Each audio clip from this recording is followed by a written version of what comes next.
Writing can be a powerful act of self discovery, an exploration of heritage, memory, and belonging. In this session, authors Jassa Ahluwalia and Mishal Husain come together to reflect on how the written word helps us navigate identity and express the complexities of self and belonging.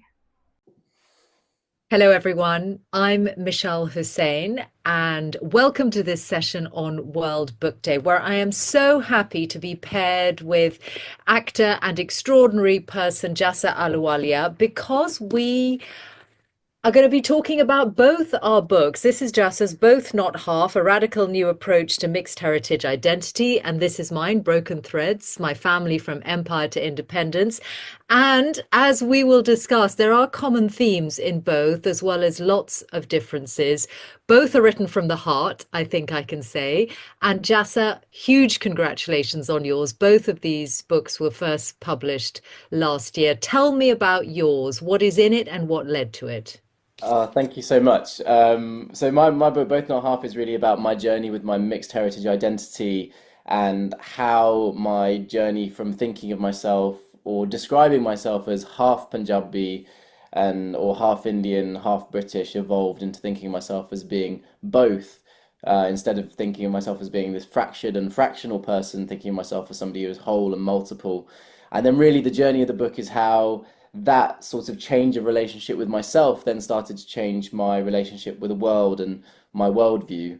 So it's a very personal story, but also one that dips into history and culture and politics and how I came to understand myself has shaped how I understand the world.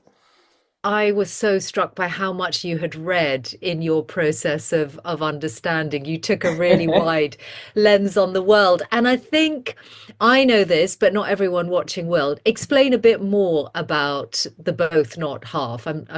This is the last time in this conversation I'm going to say half Punjabi, Yeah, half English, because the point that you've made is both, not half. yeah. But it's your dad who is Punjabi and your mum English. Yes, yeah. So yeah, I sort of grew up like very much immersed in my Punjabi heritage. Yeah, I was born to a brown Punjabi dad, white English mum. But I was really immersed in my culture from the outset, with my dad speaking Punjabi with me before I could even talk, and my mum learnt to use bits of Punjabi to basically to discipline me, like "chup kar, hat ja, baith ja," like just the all that sort of stuff, or put the dud back in the fridge. My mum made a real effort with the language, but I was really immersed in it through living and spending time with my grandparents when I was a kid. I was raised in like an extended family environment, Yeah. and then spent a lot of This time in India. this was so interesting to me, and I think it's one of the common themes between our books because I was immediately struck by how important your grandparents were to your sense of Yes. self and to the language, right? Because primarily you're speaking to your grandmother BG in Yeah. Punjabi, and it made me think also how I should have worked much harder with my children in their Urdu. But it is a common theme because those are my two grandmothers, Thyra and Mary, on the front cover of my book. And actually, mine is using the lives of my grandparents and the times they lived through, which basically means the 20th century and the shift from the Raj into independent India and Pakistan. And I use their lives as an access point essentially into that history. So it is a really important part, I think, of who we are. And I think that will probably Yeah. resonate because in for so many people, right? The grandparents are the ones who have more time for you. You actually lived with your grandparents, right? Yes, For a yeah, chunk of yeah. I mean, time. my book's dedicated to BG. The dedication is to be for BG, partitioned but never divided. That sort of idea she always really championed. It was very much this living embodiment of sort of like an unprejudiced and unconditional love. And I love that. I just love that so much about what I found so special about reading your book is you've got so much, there's so much family archive. Like your grandparents were like they were all like memoirists and archivists. It's incredible. I was like, wow, you have such this rich history, like so much to draw from, which I think I've sometimes struggled with a little bit because I've only really got my grandparents' memories to go Mm. on. It's not. I was just amazed when I was reading your book about the multiple memoirs in your like family history Yeah, to like well, dig into. Jassa, lots of people have said that and I will absolutely acknowledge that I was lucky in that my two grandfathers, because let's face it, men have, more time and more freedom Mm. away from domestic responsibilities outside their day jobs to actually have time to write. But yes, one grandfather wrote published Mm. books and one left an extraordinary unpublished memoir. I definitely had to work much harder for the access points into my grandmother's life. So in the case of Mary, my Anglo-Indian grandmother who's there, she has a Discovering surviving her sibling. Anglo-Indian heritage, that was Yes, another point of absolutely. yeah, it was We've got that so in common. resonant. Yeah, and I think obviously I've been familiar with you and your work in the sort of in the public domain, but that was just a part of your history that I didn't know, Mm, and I think it's I think I remember is Mary's like the first chapter that you dig into. yes. And Yeah. actually, subsequent to the publication of the book, I've learned even more because I've made a BBC TV program, Who Do You Think You Are, which goes further back up into her Mm. ancestry. And in so many ways, it touches the kinds of things you've written upon because the nature of empire colonialism, all that, Europeans going around the world, Mm. the things that have touched both our lives, that is a story of many cross-cultural, cross-racial, cross-religious connections. So people like you, and there might have been times where you felt unusual, or your parents' marriage felt unusual or brave for the times.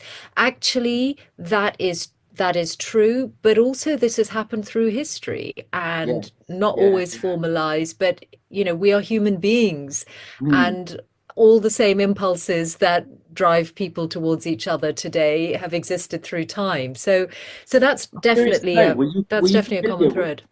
were you familiar with the history of like Anglo-Indians and the mixed history prior to sort of digging into your family history? I definitely knew, my grandmother Mary, she died when I was 11, but certainly the most notable thing about her was that she was the only one in my Muslim family who wasn't Muslim. And we all had tremendous, in some ways, it was a not, I mean, it was not a big thing. It was striking and important to us all. So in that way, it's a big thing. But Mm. otherwise, it was perfectly obvious that, when she was going to church, we'd go with her, we'd sit through mass. My very devout Muslim grandfather would drive her there. Sometimes he would go into the service, sometimes he wouldn't. So it was very much a part of all our lives. So I think I saw it mostly as the religious difference because that was striking compared to the rest of the family, not Cool. so much as well, how come her father was Irish, or how did Right. his family come to India? These questions I didn't ask until I was writing the book. But on the archive point, I did want to say to you, I was so Mm. struck by the fact you recorded your Yes. grandmother, right? I Yeah. mean, how amazing. And it's such a Yeah. great thing to do because so often people don't realize that they should do this or should have done it until it's too late. So it's amazing you did. So yes, I had two great sources of archive, but They were Tyro I, tapes as well. Like that, they were also like I was really yeah, struck by those as a resource. I was yes. like, wow, what a beautiful thing to have. Totally, totally. But even the audio tapes that I had of my grandmother Mary, they had largely been forgotten. And even my mother, who had recorded them, had forgotten that they existed. And then with my great aunt Anne, who I talked to about Mary's life, I was lucky because when we started recording, she was 97 and her memory was still absolutely great. She's still alive and nearly 101. Wow. And yeah, it's incredible. So I had this huge resource, but of course, had I thought about it earlier, I could have recorded. Mary had other sisters who passed on, but who were certainly alive for a long time after my grandmother's death. So I could have done much more. And as a journalist, I really should have done much more. I should have thought there's living history in my family, and you know Mm.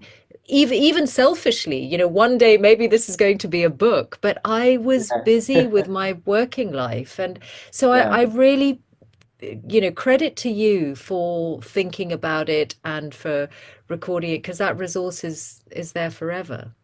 Yeah, I think we were very fortunate. My sister was a big part of this as well. She was heading off to New York to drama school, and I think we were just both acutely aware.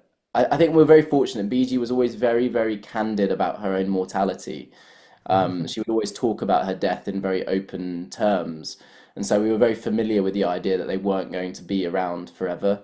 And I think that helped because we were just aware that these were important memories. To be honest, I look back on those tapes now, I was not as sort of well read as I am now, having written the book, and I look back and I'm like, why didn't I follow up with that question, or why didn't I dig more into that detail, or there's so much more I could have asked, but to even have it at all is, yeah, very, very, Mm. yeah, really, really very special. You Um, touched there, Jassa, on something that's really important, which is how identity shifts over life and time. You are still very young, mm, but I am so struck. The second half of your book is much more about your own identity in other ways beyond, race, religion, Britain. You think about yourself in you're learning and discovering and thinking about who you are in the widest possible sense. So yes. do you want to say something about where the book leads to those other aspects Yeah. of personal journey? So I think when I sat down to write the book, I thought I sort of knew the answer, that really when it came to writing the book, all I had to do was chart the journey to the realization, both not half, which just give a bit of context, that came from, I made a comedy video on Instagram of me speaking Punjabi. People got very, very confused by it. They didn't understand what was happening, and somebody had commented who knew a bit of my background, tagging her friend saying, "This guy speaks better Punjabi than us, and he's only half." And when I saw the words only half, I was like, oh, I'm not. This is where this sense of conflict or sense of lack of belonging is coming from, of me thinking myself as this reduced sort of fraction. And I just responded with the hashtag both not half. And then the world just started to look really different. And I felt much more at ease in myself, and I felt like I could claim myself and my identity much more fully. And that's became the focus of my TED talk that I did in 2020. And really, I thought that that was it. I'd found the answer, and great, like I can get on with my life now. It'll be really easy. But then I came back from doing that TED talk in 2020, and just as, like, the COVID restrictions were hitting, and it just made me start to look at the world a bit more differently. And I realized that this idea of thinking of things, instead of thinking of things as binary, this or that, it's actually things are multiple and whole and simultaneous. It really started to change my relationship with my sense of national identity. Then also when I was thinking about, like, gender and sexuality, there were parallels in my experience as a sort of white presenting Punjabi, and my sister's experience of figuring out her queer identity. And then also the both not half journey led me to trade unionism and politics, and the politics of race and class, and how class really underpins so much of the divisions and separations and categorizations that exist in society. And then ultimately, it really led me to my reflecting on my Sikh identity. And actually, I realized when I was putting together the timeline, and I'd be curious to know, like, your own experiences of, like, when you start to put together timelines and where realizations happened. I realized that my relationship and my curiosity with my Sikh heritage happened almost on the same day as I posted that video on Instagram. And I really started to understand that both not half was really my own interpretation and expression of the Sikh idea of oneness, or ik onkar, as Guru Nanak wrote. And so I realized that this wasn't just about my mixed ethnic heritage. It was sort of about my identity on, like, as you say, on, like, all these levels. And I envisage the book as this sort of, like, these concentric circles, like going out from, like, me as a child out to the sort of the biggest sort of spiritual philosophical level. But ultimately, it's not really an expansion out; it's a spiral within. And really, the journey the book goes to is this sense of me really getting a strong sense of who I actually am, and developing a strong sense of who I am. And it's been a joy to sort of live as that person now. Um, yeah, like you say, it covers quite a lot, but there is a Yeah. quite a yeah, the sort of the narrative arc does sort of make sense when you read it.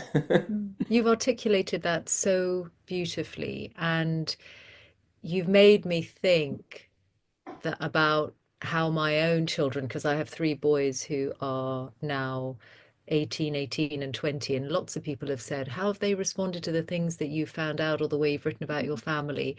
And the truth is, they've been quite quiet about it. And I think, I certainly don't mind that. I think they will come to it in their own time. When this book came out, I was 51. I'm 52 now. It's taken me a long time to come to how I want to delve into my past, and I've done it in my own way, in a particular way, because I'm a journalist, and I've worked a lot in politics and in foreign policy, so I have really brought, because that's a part of me, I've brought that lens to my book, right? There's a Yes. lot of Yeah. tough, contentious history, but I've offered hopefully an accessible point into it.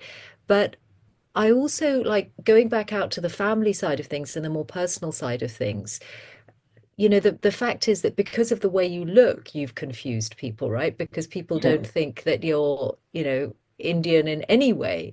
And Yeah. of course, within families, especially mixed heritage families, siblings can look different from each other. Parents certainly can look different to children. And that sometimes has its own complexities. And sometimes it even means that people don't understand the other's experience. In my own family, where siblings can look very different from each other, there were times when, uh, there's one instance where I know that a skinned mother did not understand her darker skinned child was facing on the streets in the night in England. People didn't look at her or comment about her in that way, and she couldn't therefore really understand or relate to the way that her children's experience. So it's there are complexities on this within families, but of course, even without the mixed heritage elements, the South Asia is a huge and diverse place, and it's a frustration to me that in England or in other Western countries, people have such a fixed idea of what someone from South Asia looks like when there's such a diversity of ethnicity across this Yeah. huge landmass. I love that about your book, that you really get a sense of because of Mary and Mumtaz and their relationship, you get a real sense of the com of the diversity of India. I think there's a section where like Mumtaz is like thinking about, oh, maybe I could like move back to like Anakapali and like I could just sort of set up there. And like Mary's like, you don't even speak the language. What are you gonna do? And I was like, yeah, that's so true. And I think often sometimes because like the experience of India or the image of India in the UK is very shaped by the North Indian experience because of the Yeah. demographics. That's often lost. And I really found that like when I went and did, I was really shocked by how much my TED talk resonated with the audience in the room in Chandigarh when I did it in 2020. I mean, once I started talking to people, it was immediately obvious that, India is this vast tapestry of like mixed identities, and so it found a really ready audience. And I've similarly when I was at Jaipur Lit Fest just this February, like meeting people who had read it, I was like still surprised, but then obviously not surprised because I'm like, yeah, obviously this makes sense. People get it here. Perhaps the question I got a lot was like, what's the difference being between like reader responses in the UK versus India?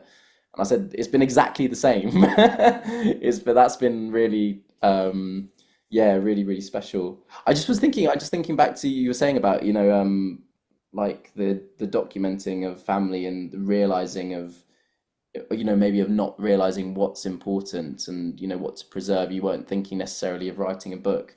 Because I think about that, I started keeping my journals and I was like archiving my WhatsApps, just not thinking that I would ever really, not knowing that I was going to write a book, but with the sort of the thing in the back of my mind that this might someday be useful. And that really reminded me of a lot of the way in which your grandparents speak about some of their experiences, and they didn't necessarily know if this was going to be useful or interesting to anyone, but they had a sense that it might be good to, just log these thoughts. Yeah, And I there's found a it really there's a really important lesson in that, Jassa, about, I was thinking, I recently moved from the BBC to Bloomberg and various things were written about me. And then my husband suddenly said, you should print some of this stuff out because mm, who knows how long X is going to be there for. And I thought he's right, because the permanence with which I could pick up letters in my Yes. family, beautiful letters. For example, when my grandfather Shahid went off to Sandhurst, there were only 10 Indians a year who got the chance to train at Mhm. Sandhurst. It only started after the First World War. And he went off, and it was such a huge moment for his whole family in 1932 when he went off to England. And they all write him these beautiful farewell letters, which you can see how they're worrying about the same things that people today whose Yeah. family whose of younger children often are setting off, and they're saying, don't forget those you've left behind, learn and accumulate knowledge from other people, but come back to us. And so it's a really, don't forget who you are, often they're saying. Yeah, you yeah. don't forget where you came from. So they're happy for him to go, but apprehensive on all these fronts that are age old. But I read those letters and I thought, even like, where are the love letters of today? Because yes, you can archive WhatsApps, but are they really written in the same way? Or it's just that we have so much immediacy in our lives. And I have the letters now where uh, my grandfather Shahid wrote to his future father-in-law, asking to marry his daughter, and also saying, please, could we get married soon because the war is on and I might be Mhm. sent to the front. And the father-in-law is obviously thinking, actually, if you're about to go off and be killed, I'd rather Yeah, wait till we I'd know not. you've come back safe and sound rather than you marry my daughter now. So there are all these tensions that we can see in black and white. And of course, life is not like that anymore. We don't document, and we are much less formal. And so I do feel there are things which, even with the best intentions, we are losing, and that are left unexpressed. Mm. It's interesting. It was reading history that inspired me to start journaling. I was reading a book on the First Anglo-Sikh War, and it was the descriptions of having to like bivouac the night before a battle and the frost on the tops of their sheets. And I realized that I was having a much more intense and visceral connection to this history through the written words in a way that I never experienced when I say looked at just black and white photos. Because actually, what those photos don't capture is the internal experience, that that which is captured through awareness, and that was on the page, and I was like, I I would hate to get to a point in my life where all I've got to look back on is photos, and I don't Yeah. remember what I was thinking or feeling in those moments. Yeah, that is Because we so also, important. Yeah. yeah, and because I we feel read, also you have such a sensitivity, I think, because you are an artist, and there is, in that creative process, you have to immerse yourself in, emotions and feelings, and you have to put yourself in someone else's skin. And reading your book, I can see that that's part of it. It's that sensitivity to the outside world and other people's experience. And it's true that my grandfather Mumtaz, in his unpublished memoir, which Mm, he wrote and which none of us took seriously at the time.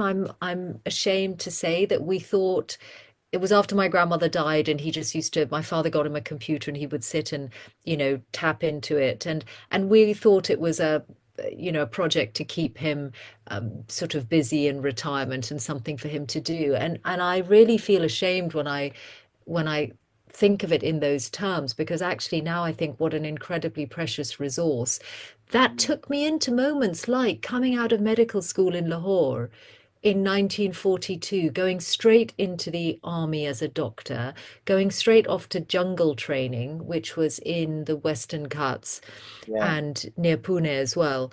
And even in a training setting, the awful conditions, like the Javans who are, becoming infected with foot rot, and, there's nothing to save them from malaria or insect bites or dysentery. Penicillin is not in use. It just extraordinary how even the basic antibiotic is not available. Someone gets sick, more than likely they're going to die. yeah, And then yeah. the extraordinary transformation that comes about because the army realizes that they are losing more people to illness and disease than they are to war.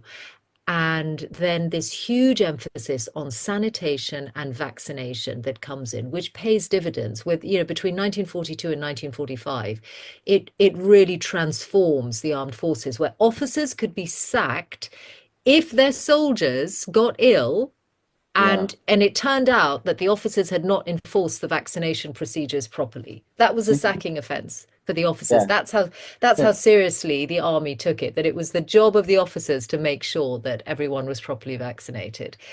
Yeah. So, there are all these social and administrative changes that are taking place Mm. that I did have this first-hand documentation on. It was, incredibly valuable, and I could cross-check it against important people's memoirs, and Yeah, and yeah, that was they're so they're cool. right, they're writing about the orders, and then Yeah, yeah, my grandparents are sort of executing those orders, and I yeah. can see the two And levels. this is the thing, like I talk about, how this sort of really opened my eyes, my journey opened my eyes to like the importance of class and how so much of the history we consume is like so much from the upper echelons of society, because those are the accounts and the people that, like you said, had the time to write or whose letters were preserved. And, presenting, a big inspiration for some of the way in which I've approached history is Anchal Malhotra and her work around like oral histories and She's a wonderful writer. yeah, and it's incredible. Yeah, that you don't, if you don't, it's very easy to lose those sort of on the ground accounts and those very like Yeah. intimate, personal, sort of lived experiences because of yeah, what we choose to preserve or not preserve. And I think that's what I found so fascinating as well about how with what was it, your with your grandfather Shahid, it's like it's such humble beginnings, and then he's like at the top, he's like right at the top of the pyramid. Like I didn't really know about the history of Auchinleck or any of that. That was like quite new to me, and it was fascinating and amazing to get that sort of like Mm. inside account of, because I can imagine the history, the sort of the British version of that history being somewhat readily available, even though Auchinleck himself was quite sort of reserved in the way in which Yeah. it's But documented. actually, there's a really interesting lesson to, because, we think of Britain, and we're both speaking from the UK today, that we think of it as being a country with, with such processes and such administration and such record keeping, that everyone's experience is documented and recognized in a very fair way, and people are not at the whim of subsequent administrations. And actually, what I realized with why Auchinleck has been so forgotten by Britain is that he didn't do his own PR, and Yeah. and Mountbatten did, and there are really sort of quite depressing lessons about how people, Mm. how hard people work to preserve their own political legacy after their time in office. And actually, the lesson from history is it is really important, because Yeah, you do your can't, if PR. you're not going to do it yourself, you can't rely on anyone else necessarily doing it for you. Yeah. So yeah, so there are, I think, quite wide lessons. Jassa, it's been an absolute pleasure. I'm going to hold up both I of think we're our out of both of time. our No, there's books. so many more questions to go. Yeah, I know, but I hope we get to talk again. But I think our Yeah, books, I'm really happy that we've brought them together, for absolutely. the And you know what purposes I of this found? conversation. The most wonderful, unexpected link between our books is how they both begin with weddings and fabrics. There was such a specificity of pattern. When I picked your book out and I started reading it, I was like, how have we both written books that begin with fabrics at weddings? Yeah, and we didn't know each other, and they came out at the same time. But then I Yeah, guess weddings are important in our culture, and fabric, I do think, is a very, it's handed down. It is, both decorative and useful, and it's played a role in the history and the politics of South Asia. If you think of Gandhiji, and after all, textiles first brought, is what yeah, is what yeah. really Europeans made money out of in India. So congratulations on your book. Happy Thank you, World likewise. Book Day. Yes, happy World Book Day. That's why we're doing this. It's Yes, been a pleasure to talk to you. Thank you, Jassa. likewise. Thank you so much, Michelle.